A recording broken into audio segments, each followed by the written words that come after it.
Captain James Foster dragged himself into the shelter of the crumbling stone structure, leaving a trail of blood in the dust behind him. The emergency landing, if you could call a controlled crash an emergency landing, had torn open his side. His combat suit had administered coagulants, but he needed real medical attention. "Command, this is Captain Foster," he rasped into his communicator. "Mayday. Crashed on moon designation KX-7. Coordinates unknown. Require immediate extraction." Static answered him. The Arcturian jammers were likely still active in this sector. He was on his own. The ruins offered minimal protection from the biting cold as night approached on this desolate rock. James inventoried his survival pack. 1 medikit with barely enough supplies to patch his wound, 3 days of rations, a thermal, blanket and his sidearm. Not ideal for a potentially extended stay on hostile territory. As he dressed his wound, memories of the ambush replayed in his mind. 5 years of interstellar conflict had taught him to anticipate Arcturian tactics, but this time had been different. The enemy ships had seemed disorganized, almost desperate. Darkness fell quickly on KX-7, bringing temperatures that dropped well below freezing. James activated his thermal blanket and positioned himself against a wall with a clear view of the entrance. Sleep came in fitful bursts, interrupted by pain and the unfamiliar sounds of this alien moon. A subtle change in air pressure jolted him awake. Something or someone had entered the ruins. James raised his weapon, targeting the entrance as a figure materialized from the shadows. She was unmistakably Arcturian, with iridescent silver skin that caught what little moonlight filtered through the collapsed ceiling. But unlike the soldiers he'd encountered, she wore no battle armor, only a torn flight suit with insignia James had seen only in intelligence briefings. "Queen Alara," he whispered, disbelieving. Her eyes, luminous and violet, narrowed as she assessed him. A dark fluid, Arcturian blood, seeped from a gash on her arm. She held a small energy weapon trained steadily on his chest. "Human," she acknowledged, her voice musical despite its coldness. "It appears we both chose the same sanctuary." "Bad luck for both of us," James replied, neither lowering his weapon nor firing it. "Your forces shot me down. And your kind's assassins sabotaged my transport," she countered. "I require shelter until my guards locate me." James noticed her shivering. Arcturians were even less tolerant of cold than humans. Without their sophisticated temperature-regulating technology, she wouldn't survive the night. "Temporary truce?" he suggested. "It's too cold for either of us to leave." She hesitated, pride warring with pragmatism on her elegant features. Finally, she gave a curt nod. "Until dawn," Queen Alara agreed, keeping her distance. "Then we resume being enemies." Neither slept that night, watching each other across the darkened room, weapons close at hand. Yet, as the bitter cold intensified, James silently extended half his thermal blanket toward her. After a long moment, the Arcturian queen edged closer, accepting the offering without acknowledgement. 2 enemies, sharing warmth on a frozen moon, while their armies clashed among distant stars.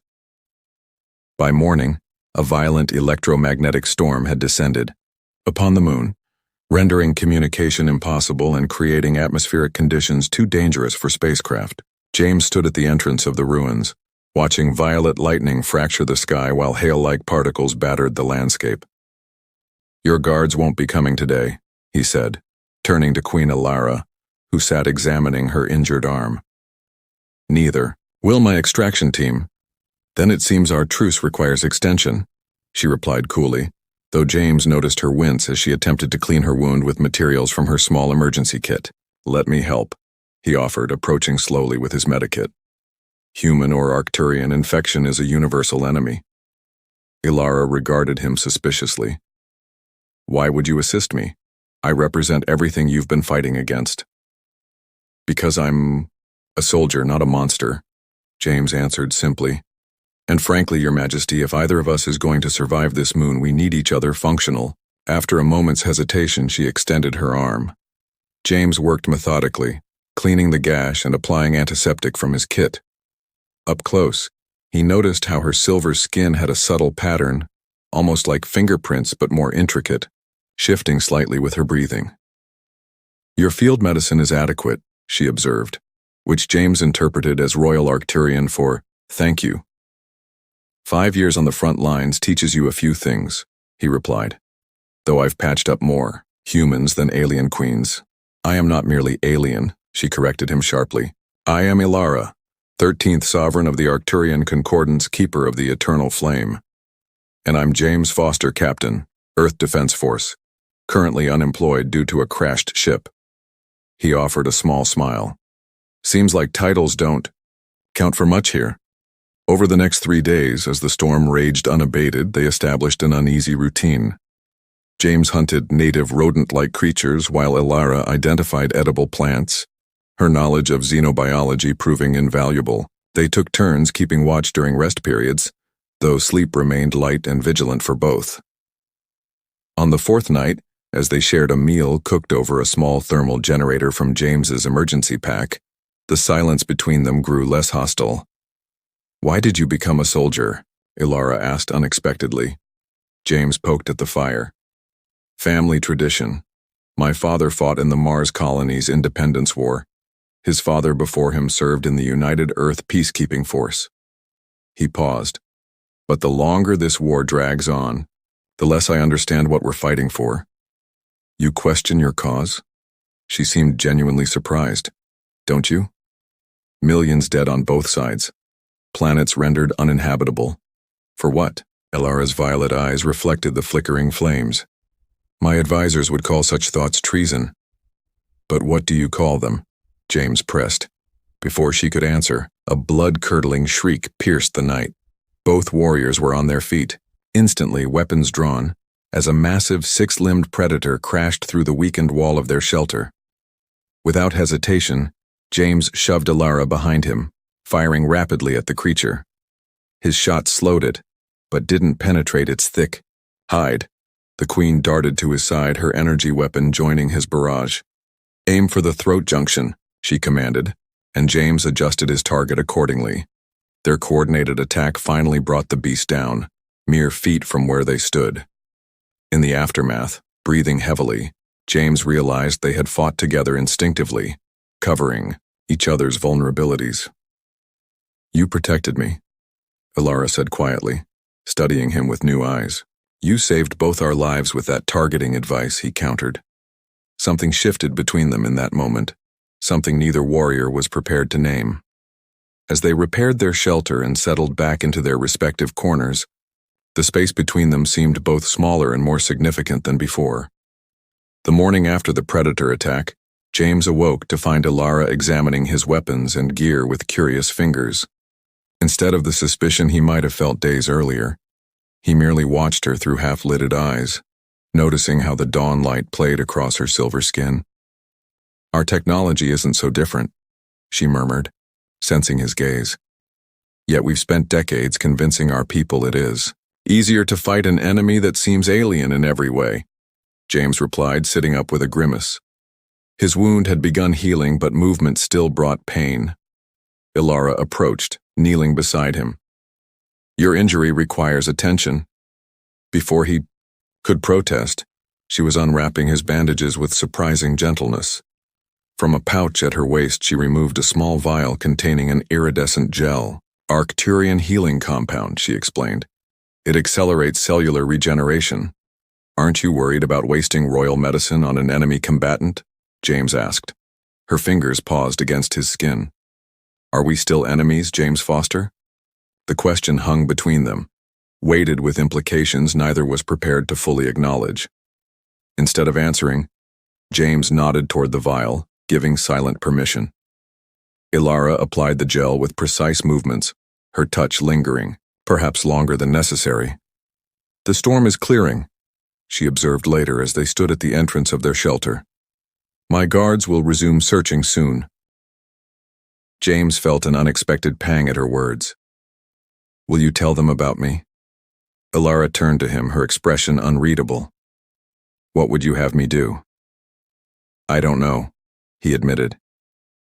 "This war has never felt more senseless than it does now." That evening, as temperatures dropped again, They sat closer to their small heat source than previous nights, their shoulders nearly touching. James found himself speaking of Earth, of forests and oceans, of the family farm in Montana where he'd grown up seeing stars that now served as battlegrounds. "We have nothing like your oceans," Ilara said wistfully. "Arcturus is a world of crystalline mountains and violet skies, beautiful but harsh." "Like its queen," James suggested with a small smile. "Perhaps," she acknowledged, surprising him with a soft laugh. "Though I was not always so. Before ascending to the throne, I studied xenobiology and dreamed of diplomatic missions to other worlds." "What happened?" "My sister, the Crown Princess, was assassinated during peace negotiations with the Orion Confederacy. I was never meant to rule." Her voice grew distant. "As second-born, I was educated to advise, not to lead. When I took the throne during the early conflicts with Earth, my advisors insisted strength was the only language humans would respect. And you believed them." "I had never met a human," she said simply, meeting his gaze. "Until now." That night, when the temperature plummeted further than ever, they abandoned pretense and shared both thermal blankets. James felt Ilara trembling beside him, but not from cold alone. "My people would consider this treason," she whispered. "Mine too," he replied, cautiously placing an arm around her shoulders. Ilara stiffened momentarily before allowing herself to relax against him. "In 5 years of rule, surrounded by thousands, I have never felt safe," she confessed, "until these nights beside an enemy soldier." James drew her closer, his heart racing with the enormity of what was happening. "I've spent years fighting Arcturians without ever understanding them, without ever knowing they could feel." "As you do?" she finished, her luminous eyes searching his face. Their first kiss was hesitant, an exploration of difference and sameness. Her lips were cooler than a human's, with a subtle taste like wintergreen. James cradled her face, marveling at how her skin seemed to shimmer beneath his touch. Ilara's hands traced the contours of his shoulders, her touch both curious and increasingly urgent. "Your warmth," she breathed against his neck. "I never knew humans burned so bright." They came together slowly, discovering each other's bodies with wonder and growing passion.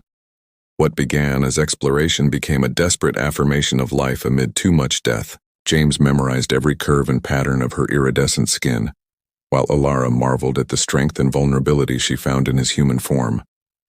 Later, as she lay curled against his chest, James knew with devastating clarity that he could never return to his former life, never again fire upon ships that might contain beings like her. At dawn, the distinctive hum of Arcturian shuttles broke the silence. Ilara rose quickly, her royal bearing returning like armor. "They found me," she said, but made no move to signal them. "You should go," James said, though everything in him protested. Ilara took his hand, her decision already made. "Tell me, Captain Foster, have you ever considered becoming a diplomatic liaison?" When her guards finally landed, Queen Ilara informed them she required additional recovery time due to injuries sustained in the crash. She sent them away with instructions to return in 3 days. 3 more days alone with the human who had shattered everything she thought she knew. The royal shuttle descended through KX-7's atmosphere, its gleaming hull emblazoned with the spiral insignia of the Arcturian Concordance. Standing at the viewport, James watched the desolate landscape where his life had irrevocably changed fall away beneath them. Beside him, Ilara had resumed her regal bearing, though her hand occasionally brushed against his when her guards weren't looking. "When we arrive," she had explained earlier, "I must first secure my position before introducing you as anything other than a prisoner. The council has grown fractious in my absence." James understood the political necessity, but anxiety gnawed at him nonetheless. "And if they demand my execution?" Ilara's eyes had flashed. "They will not dare." The Arcturian capital city of Lyristella was unlike anything James had ever seen. Spiraling crystal towers that caught and refracted the violet light of their sun, connected by translucent bridges that seemed to float unsupported. As their shuttle, Docked at the royal palace, a contingent of silver-armored guards formed a precise formation on the landing platform. "Remember," Ilara whispered as the hatch opened, "reveal nothing of what has passed between us." James nodded, allowing himself to be roughly escorted behind her as she descended the ramp. The assembled officials bowed deeply, but James noted the tension in their postures, the calculating glances exchanged. "Your Luminance," addressed an older Arcturian with elaborate patterns etched into his silver skin, "we rejoice at your safe return. The Concordance has suffered greatly in your absence." "High Counselor Theron," Ilara acknowledged coolly, I am certain you maintained order admirably. We face challenges, Your Luminance. The human forces launched 3 major offensives. Retaliation was necessary." James felt his stomach twist. More death while they had found connection. "And this?" Theron gestured dismissively toward James. "A prisoner?" "Captain James Foster of Earth's Defense Force," Ilara confirmed. "He will be treated according to our protocols for high-ranking captives." Theron's eyes narrowed. "With respect, Your Luminance, the Council has already voted. All human combatants are to be subjected to immediate neurointerrogation, then executed as deterrence against further aggression." "The Council does not rule without me, Theron," Ilara's voice rang, with authority. "The prisoner remains intact until I determine his value for intelligence." For 3 days, James was held in a cell that, despite its purpose, offered more comfort than many human military barracks. Through his single window, he could see the central tower where Ilara presumably fought political battles he could only imagine. No communication came from her, though twice daily an Arcturian guard delivered meals without speaking. On the 4th day, his cell door slid open to reveal a slender female Arcturian in the robes of a royal advisor. "I am Selene, 3rd handmaiden to her Luminance," she said quietly. "The Queen sends a message. Trust no one. Preparations proceed." Before James could question her, Selene placed a small device on his table. "To help you understand our language more completely," she explained, loud enough for the corridor guards to hear. Then, barely audible, "The Council suspects. Be ready." That night, a commotion in the corridor preceded Theron's unwelcome appearance in James's cell, flanked by guards. "Captain Foster," the High Counselor's voice dripped with false courtesy, "I come with disturbing news. Our surveillance systems captured this today." He activated a projection showing Ilara in what appeared to be a private chamber, speaking passionately to a group of younger Arcturians. Though James couldn't understand every word, the translation device helped him grasp enough. She was advocating for peace negotiations with humans, citing her experience with James as evidence that coexistence was possible. "Treason," Theron hissed. "The Queen has been compromised, perhaps by methods we've yet to discover." His cold gaze fixed on James. "What did you do to her?" "Nothing she didn't do to me," James answered truthfully. Theron's expression hardened. "Take him to the interrogation chamber. Extract everything, especially regarding his contact with the Queen." As the guard seized him, alarms suddenly blared throughout the complex. A younger Arcturian rushed in, his ceremonial armor askew. "High Counselor, humans have breached our defensive perimeter. A full battle group approaching the palace." Theron spun toward James. "You signaled them somehow." "Impossible," James protested. "I've had no—" "Silence! Execute him now, before—" "You will do no such thing," came Ilara's commanding voice from the doorway. She stood in full ceremonial armor, flanked by her personal guard.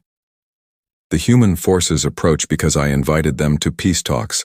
Their commander has granted me temporary passage through their blockade." Theron's face contorted with rage.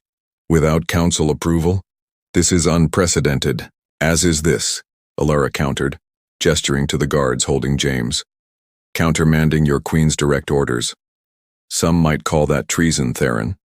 The tension in the cell was palpable, as guards looked uncertainly between their monarch and the High Counselor. James held his breath, aware that his life hung on the outcome of this power struggle. "The Council will not stand for this." Theron finally said, his voice low and dangerous. The Queen has been seduced by enemy influence. For the good of the Concordance, she must be removed. At his words, half the guards in the room shifted position, weapons raised toward Alara instead of James. So, she said, her voice steady despite the betrayal unfolding before her. You finally show your true ambition, Theron. As James watched in horror, the royal guards and Theron's faction faced each other in the cramped space, a palace coup materializing in a prison cell, with two worlds' futures hanging in the balance. The great hall of communion echoed with the footsteps of the assembled dignitaries. Thousands of Arcturians filled the crystal amphitheater, their silver skin creating a rippling sea of light beneath the dome's violet radiance. At the center, the ancient spiral throne remained empty while Theron addressed the emergency session of the High Council. For generations, our concordance has survived through strength and unity of purpose, he proclaimed. Today, that unity faces its greatest threat, not from human warships but from the throne itself. Murmurs cascaded through the gathering as guards led Alara into the chamber. She walked with regal composure despite being treated as a prisoner in her own palace. Behind her came James, his hands bound, but his head held high. Queen Alara stands accused of highest treason, Theron continued. She has compromised our security by consorting with the enemy and inviting human forces to our homeworld without council sanction. I have invited them for peace talks, Alara corrected firmly, her voice carrying throughout the chamber. After 5 years of bloodshed that has benefited neither world. An enemy agent has clouded your judgment. Theron gestured dismissively toward James. This human has manipulated you using your isolation against you. The Queen we knew would never suggest capitulation.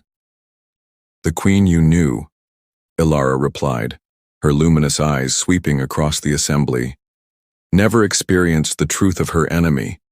She stepped forward, breaking protocol by speaking directly to her people rather than addressing the council. For 5 days I was stranded with this human officer. I expected to find a monster, the brutal creatures our propaganda portrays. Instead, I discovered a being with hopes and fears as complex as our own. Theron scoffed. Pretty words cannot disguise the fact that humans have destroyed 3 Arcturian colonies and killed millions of our people. As we have done to them, Alara countered. Each side justified by the same rhetoric of defense and retribution, each death feeding the cycle of the next attack. A senior counselor rose from her seat. Your luminance, even if what you say has merit, bringing a human officer to our capital is unprecedented. The security implications alone. Unprecedented challenges require unprecedented solutions, Alara interrupted. She turned to James. Release his restraints. When the guards hesitated, looking to Theron, Alara's personal guard stepped forward, severing James's bonds. This human had multiple opportunities to kill me when we were stranded, Alara continued.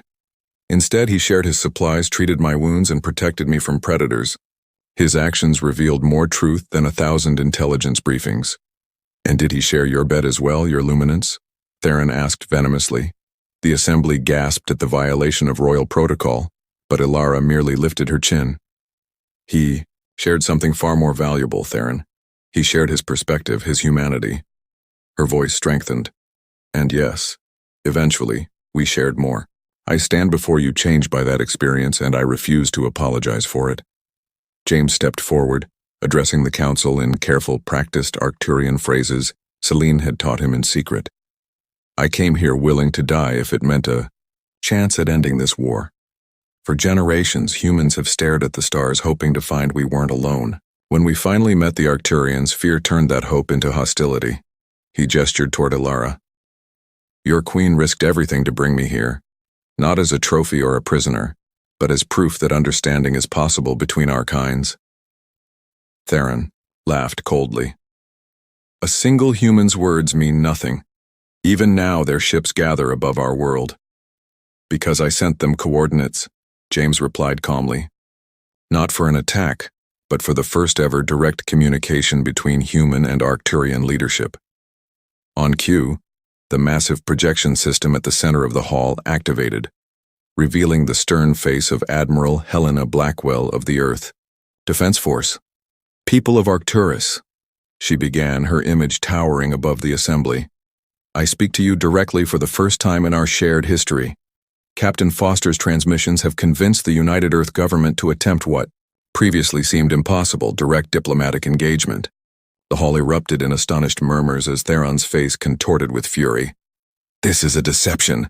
The humans seek to lower our defenses. If we intended attack, Admiral Blackwell responded evenly, we would not announce ourselves with words. Elara seized the moment, ascending the steps to her throne. For too long we have allowed fear to guide us. For too long I have ruled through isolation, believing strength meant refusing to change. She seated herself, the throne illuminating in response to her genetic signature. Today that changes. She gestured to James, beckoning him forward. Uncertainty crossed his face as he climbed the steps, aware of thousands of Arcturian eyes following his every move. Captain James Foster, Elara proclaimed, I offer you an unprecedented position, first ambassador of Earth to the Arcturian Concordance, and my personal envoy in all matters of human-Arcturian relations. Gasps and protests filled the chamber, but Elara raised her hand for silence. The council will vote, as is tradition, but know this. I have seen another path forward, one that does not require the sacrifice of our children to endless war. I have experienced connection with one I was taught to hate, and it has transformed me. If one human and one Arcturian can find common ground on a desolate moon, perhaps our worlds can do the same. She extended her hand to James, who took it, without hesitation. The contact, taboo between their species, sent another wave of shock through the assembly. Your Luminance, a younger council member, spoke hesitantly. What you propose would change everything.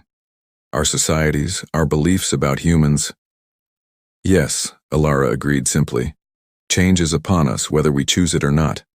I ask only that we direct that change toward life rather than destruction.